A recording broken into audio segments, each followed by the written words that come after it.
169 మంది విద్యార్థులు చచ్చిపోయారు ఆ రోజు. ఇక చెప్పు, ఇంకేం చెప్తాం? నేను మళ్ళీ చెప్తున్నా, ఈలలే ఇష్టోళ్ళు గోలలే ఇష్టోళ్ళు మన తెలంగాణ బిడ్డలు కాదు, అంత ఆంధ్రోలే. అసలు పక్కనకి చుట్టూ చేరిన మనోళ్ళందరూ కూడా మేల్కోవాలి. మేల్కోకపోతే చాలా భయంకరమైన పరిస్థితులు ఏర్పడతాయి.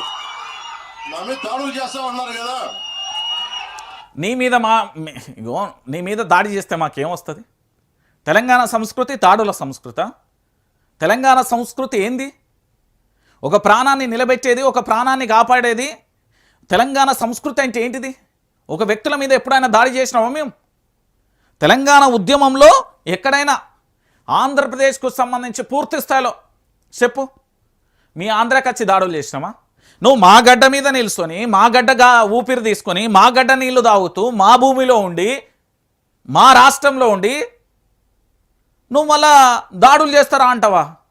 నేను రక్షిస్తున్నదే మేము. నువ్వు చెప్తావు కదా, ఇప్పుడు చెప్పు, ఇప్పుడు చెప్పు ఈనూరి.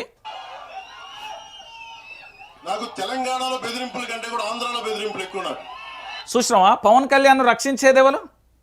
తెలంగాణ ప్రాంత ప్రజలు సౌమ్యులు కాబట్టి జనసేన అధినేత పవన్ కళ్యాణ్కు సంబంధించి ఆయన రక్షించే ప్రయత్నం చేస్తున్నారు. తెలంగాణ ప్రాంత ప్రజలు సౌమ్యులు. అందుకే ఇక్కడ కాదు, నీ ప్రాంతంలో నీకు పంచాయతీ, అక్కడే నీకు వెన్నుపోటుదారులు, అక్కడే కుట్రదారులు, అక్కడే దాడులు చేసేటోళ్ళు ఉంటారు, అక్కడే హెచ్చరించేటోళ్ళు ఉంటారు, అక్కడే నేను కబడ్దార్ అనేటోళ్ళు ఉంటారు, అక్కడే నేను గీత గీసి చూసుకుందాం అనేటోళ్ళు ఉంటారు. తెలంగాణ ప్రాంత ప్రజలు విద్వేషాలు రెచ్చగొట్టేటోళ్ళు కాదు. ఇక్కడ తెలంగాణ ప్రాంత ప్రజలు సౌమ్యులు కాబట్టి ఎవరు వచ్చినా వాళ్ళ ఆటలు సాగుతున్నాయి. కానీ అల్టిమేట్గా మళ్ళీ తిరుగుబాటు వస్తుంది. ఇనూరిగా తెలంగాణలో ఇంకా రానివ్వంటారు నన్ను, ఆంధ్రాలో అయితే తల తీసేయనంటారు. కోనసీమలో కొంత చూసిర్రా, నేను చెప్పింది కాదు కదా, మనం మాట్లాడుకున్నది కాదు కదా.